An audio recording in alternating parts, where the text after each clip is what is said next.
тайван мэдчилж байна. Тайван амьдралыг Монголдо суугдмын тавтаа морил. Өнөөдөр би та бүхэнд цаг төлөвлөлтийн талаар бичлэг хүргэж байна. Тэгэхээр бид нэр амжилтанд хэрхэн хүрэх вэ гэж үргэлж бодож байдаг. Би өөрийнхөө хэрхэн цаг төлөвлөдөг, ямар хэрэглүүр хэрэгэлдэг талаар энэ бичлэгтээ ярих болно. За хамгийн нэгдүгээрт би хэрхэн цагаа төлөвлөдөг вэ гэхээр хамгийн гол нь өөрийнхөө зорилтонд нийцсэн зүйлсийг өдөр болгон хийх, сар тутамдаа хийх хэрэг байдаг. Хэрвээ та бүхэн миний сувгийг анх удаага үзэж байгаа бол би урд нь зорилтуудаа хэрхэн гарах вэ гэдэг бичлэгийг жилийн өмнө хийж ирсэн. Тэр бичлэгийг та бүхэн үзээрэй. Тэгэхээр тухайн гаргасан зорилтуудаа бид нэр жижиг хэсэгт хуваан төлөвлөх хэрэгтэй байдаг. Тэр нь сард, 7 хоногт, өдөрт жишээлбэл англи хэлний чөлөөтэй ярих төвшөнд очихын тулд 3000 үг цээжилсэн байх хэрэгтэй. 3000 үг мэддэг байхад хангалттай гэдэг. Тэгэхээр тэрийг хэрвээ сард хуваах юм бол 3000-аас өдөрт 10 үг цээжлээд гэдэг юм бол сарын дотор 300 үг цээжлэх боломжтой. Тэгээ 10 сарын дотор 3000 үгийг бол цээжлэх боломжтой гэсэн үг. Тэгэхээр жилийн дотор англи хэлээр чөлөөтэй ярих боломжтой гэсэн үг. Энийг тэгээд хамгийн гол нь тухайн хүн өдөр болгон өөрөө зорилтондоо оруулж хийх ёстой байгаа. За тэгэхээр би цагаа хэрхэн төлөвлөдөг вэ? Тэгэхээр ер нь бол зорилтынхаа дагуу жижиг төлөвлөгөө гаргачлаа. Тэр энэ том зорилтуудыг жижиг хэмжээнд өдөр болгон, сар болгон хийх боломжтойгоор ингээд хуваагаад төлөвлөлчлөө гэж бодъё. Тэгвэл би тэрийгэ дараагийнхаа сарда 7 хоногт дахин эргэж харах хэрэгтэй. Тэгээд дүгнээд яг энэ болж гин үү? Яг миний төлөвлөж бодож байсан шиг болж байна уугүй юу гэдгийг бас хянах хэрэгтэй. Тэгэхгүй болохоор бас зарим нэг тохиолдолд бид нэр гаргасан төлөвлөгөө маань зарим нэг зүйлсийг бодолцож үзээгүй улмаас яг хэрэгжүүлэхэд боломжгүй ч юм уу тийм байх тохиолдлууд бас байдаг. Тийм учраас эргээд сарын дараа юм уу 7 хоногийн дараа за энэ үнэхээр боломжтой юм байна. Энэ үнэхээр боломжгүй юм байна. Тийм учраас энийг ингэж хойшлуулъя гэдэг ч юм уу ингээд дахин төлөвлөлт хийх хэрэгтэй байдаг.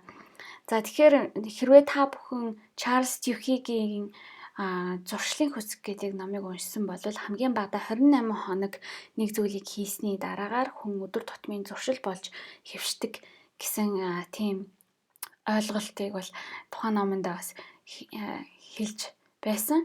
Тэгэхээр түүний дараагаар бид нэр ерөнхийдөө бол мэдээжээр тухайн 7 хоногт айл болох тий энэ нэмийг хэрэгжүүлээд хийгээд үзье. Шинээр магадгүй хоол хүнсээ эрүүл хоол туршаад үзье гэдэг ч юм уу.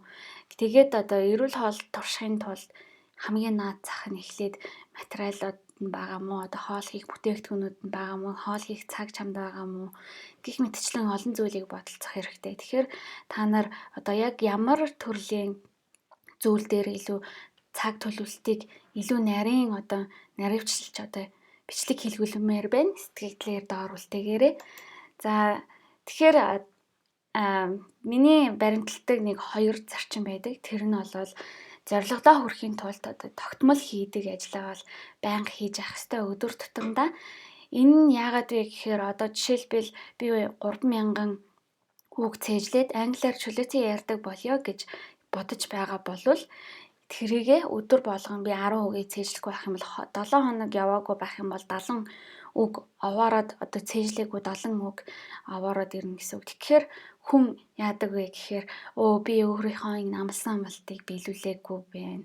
Тэгэхээр би өөртөө урам хугардаг. Би ер нь юм хийж чадгүй гэсэн тийм сөрөг бодлуудыг илүү давмгаалж гарч ирэх тийм боломжууд бас байдаг. Учраас ерөнхийдөө бол хацрахгүй тулд өдөр болгон яг хийх ёстой юмнуудаа хийгээд явах хэрэгтэй байдаг. Орхигдохгүй бас байх зүйл байдаг. Тэгэхгүй болохоор бас ер нь ингээд энэ ажлуудыг ингээд өдөр болгон хийснээрээ таны ажил амьдралын яг зорилгод бүх энэ үйлдэл нь нөлөөлж явах хэрэгтэй байгаа. Тэгээд Хоёрдугаарт бол хамгийн чухал ажлуудаа хийхийг би бол эрмэлздэг.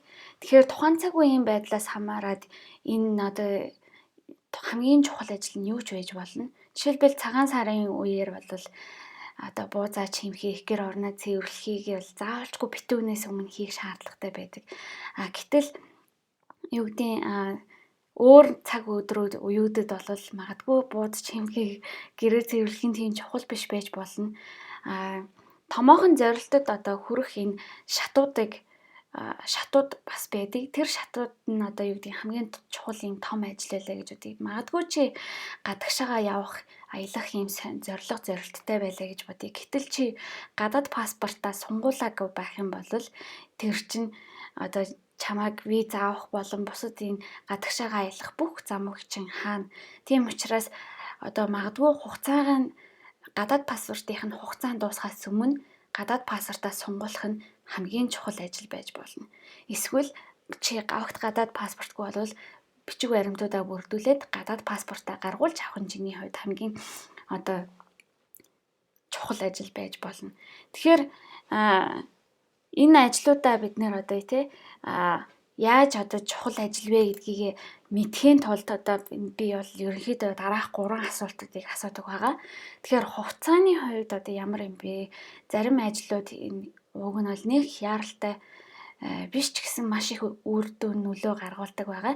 Зарим нь болохоор яг дунд зэргийн чухлынхаа ажлынхаа эренбийн хувьд одоо юу гэдэг дунд зэрэг мөртлөө маш одоо яаралтай хугацаанд дууссан. Одоо саяны гадаад паспортын жишээ бол хугацаанд дуусгахаас өмнө тэрийг бол заавалчгүй хийх шаардлагатай одоо ажил байдаг. Нөлөөний хувьд ямар байх вэ гэд энийг нөлөө гэхээр хүмүүс бас яг төдийлөн тодорхойлж чадахгүй байгаад байдаг. Тэгэхээр миний хувьд яаж энэ нөлөөгөө асуудаг вэ гэхээр 3 жилийн дараа ч гэсэн энэ одоо чамд чухал хэвээрээ байх уугүй юу гэд тэр асуултаар энийг ажиллаа бол дүгндэг байгаа. Жишээлбэл бид нэр ингээд өдөр болгон бас одоо солонгос кино ч юм уу эсвэл зурагтын нэвтрүүлгийг заавал үзэх шаардлага байна уу?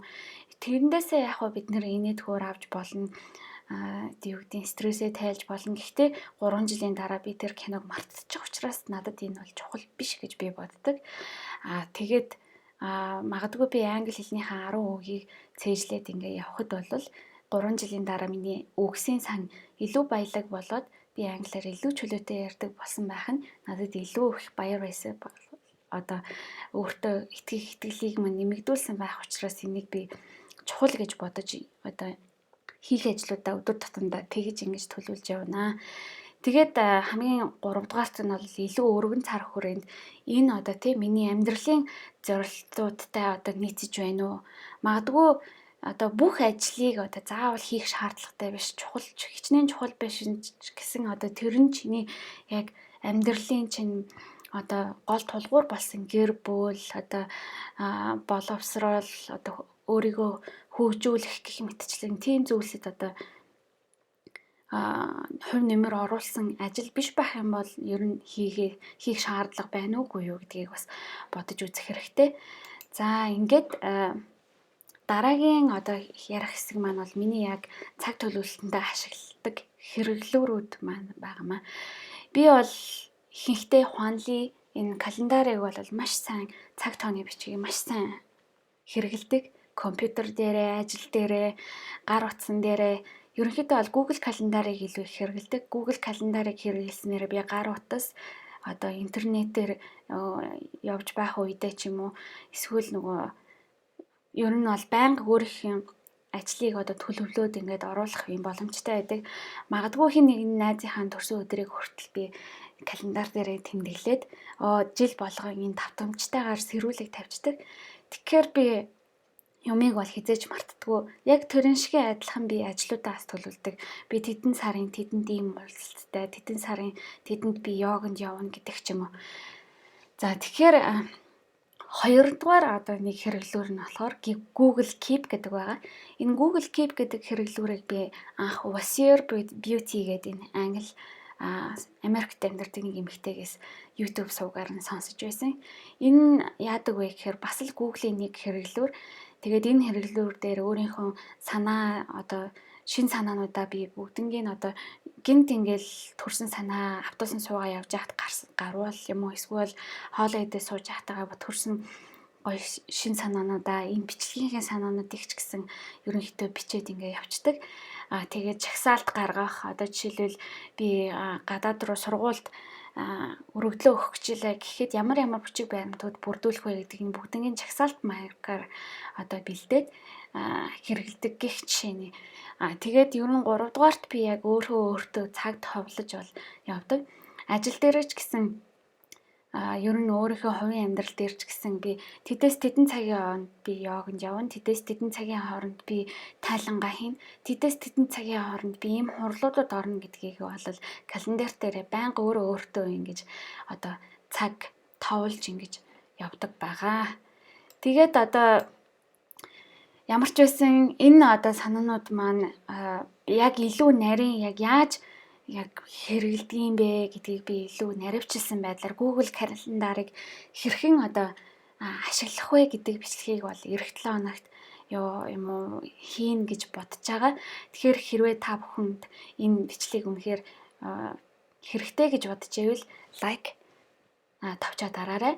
Мөн би өөрийнхөө энэ сувгуудыг 50-аас 50 гэдэг энэ сувг дээрээ монгол хэлээр, англи хэлээр бас 57 сувг дээрээ бас хийдэг байгаа. Тэгээд миний нийгмийн сүлжээний хаяг холбоосууд бол бүгд бас яг адилхан 50-аас гэж байгаа. Тэгээд онцлог сэтгэлдлийг би одоо онцолж авмаар байна. Mongolian TikTok-чд гээд би зэрэг юм уу цагдаагийн болохыг хүсдэг. Гэхдээ намайг төгсгөд эмэгтэй чиглэлийн хувьар маш бага эрэх талдаа байна. Ийм асуудлыг яаж шийдэх вэ гэж. Миний хувьд бол үнэхээр тэр чиний мөрөөдөл юм бол чи оролдоод үз. Ямар нэгэн байдлаар заавалжгүй цэрэг цагдаагийн албаар гэхгүйгээр бас өөр одоо салбараар цэрэг цагдаагийн одоо хүчний байгууллагатай бас холбогдох боломжууд бас байгаа байхаа гэж би бодож байна. Тэгээд ямар ч байсан чамд амжилт хүсье.